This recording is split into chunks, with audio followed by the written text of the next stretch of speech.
নমস্কার দর্শক বন্ধুরা, আমি আপনার সামনে এসে হাজির হয়েছি। আপনারা কে কেমন আছেন আমাকে বলবেন।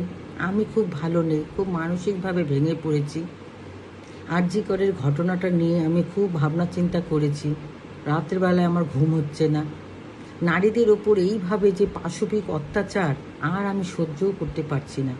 সারা রাত ভাবছি আর খুব চিন্তা করছি সমাজটা কিভাবে কলুষিত দূষিত হয়ে গেছে, যে পরের মেয়েটা যেন নিজের মেয়ে নয়, পরের বোন নিজের বোন নয়, রাখি পরায় নিজের বোনকে রাখি পরে রক্ষা করবে বলে, কিন্তু পরের বোনটাকে রক্ষা করার দায়িত্ব কি আর যে ইসেতে পড়েনি।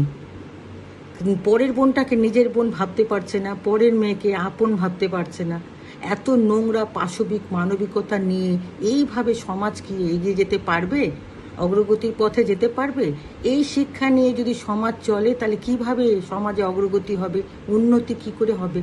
আজকে যাদের মানসিকতা এত নোংরা যে পরের মেয়েটাকে ধর্ষণ করে দেবে, পরের বোনকে রেপ করে মার্ডার করে দিবে, এই নেচার নিয়ে যারা চলছে, তাহলে আগামী দিনে সমাজটা কী শিখ নিবে? তার ঘরের সন্তান কি আর ভালো পথে চলতে পারবে এই শিক্ষা নিয়ে? তাই প্রতিদিন কিছু না কিছু নারীদের ওপর নানা রকমভাবে অত্যাচার হয়েই চলেছে। এটা আর সহ্য করা যাচ্ছে না। পশু প্রবৃত্তির মানুষের কাছে নারীদের ধর্ষণ করে খুন করে দেওয়াটা যেন একটা প্রথাগত খেলা হয়ে চলেছে। এই অসুর প্রবৃত্তির লোকেরা জানে না যে নারীকে খারাপ নজরে দেখছে, তারাও একদিন এই নারীরূপী মায়ের গর্ভে জন্মেছে। এই পশু অসুররূপী মানুষেরা তাদের মা আর ভারত মাতাকে কলঙ্কিত করে কলুষিত করে দিচ্ছে। এই দৃষ্টান্ত দেখে তাদের পরবর্তী জেনারেশন কি শিক্ষা লাভ করবে? এইভাবে সমাজটা নোংরা পাশবিক মানুষের কুশিক্ষায় আরও ভয়ঙ্কর রূপ নেবে।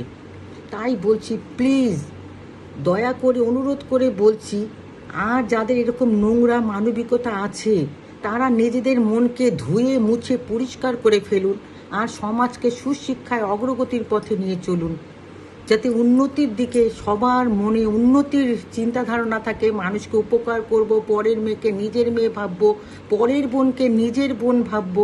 নিজের বোনকে যদি রক্ষা করার দায়িত্ব নিয়ে নিজের মেয়েকে রক্ষা করতে, পরের বোন মেয়েও আমারই মেয়ে, আমারই বোন, এইরকম চিন্তা ধারণা নিয়ে যেন প্রত্যেক নাগরিক আগে গিয়ে সমাজকে উন্নতি করতে পারে। তাই আর আইন প্রশাসনের কাছে সবার ঊর্ধ্বে হচ্ছে আইন প্রশাসন। আমরা সবাই আইনের ঊর্ধ্বে, আমরা কেউ নই। তাই আইন প্রশাসনের কাছে আমরা এই পশু প্রবৃত্তি অসুরদের এমন দৃষ্টান্তমূলক সাজার আমরা দাবি রাখবো, যাতে প্রত্যেক পশু প্রবৃত্তির লোক এইরকম অপরাধ, ঘৃণ্যতম এরকম নোংরাজনক অপরাধ যে রেপ করে মার্ডার করে দেওয়া, এরকম যেন কোনোদিন কেউ আর ভাবতে না পারে।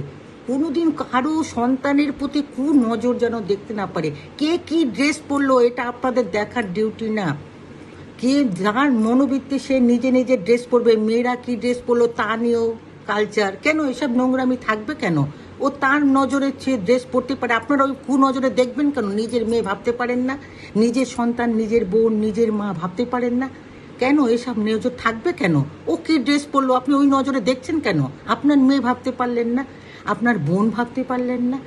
যাক, এরকম যাতে আর না হয়, যাতে সুবিচার পাওয়া যায়, আর উপযুক্ত সাজা যেন ভালো মতো এমন সাজা দেবেন যাতে কোনোদিন অসুর প্রবৃত্তির লোক আর কোনো ভাবনা করার আগেও কয়েকশো বার যেন সোচ বিচার করে।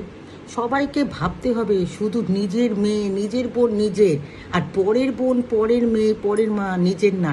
এই ধারণাটা মন থেকে মুছে ফেলতে হবে। সমাজকে কলুষিত মুক্ত করতে হবে। কোনো দুষ্কৃতির স্থান সমাজে থাকবে না। সকলের বোন মা যেন সবাই নিজের নিজের বোন মা, পারলে উপকার করুন, অপকার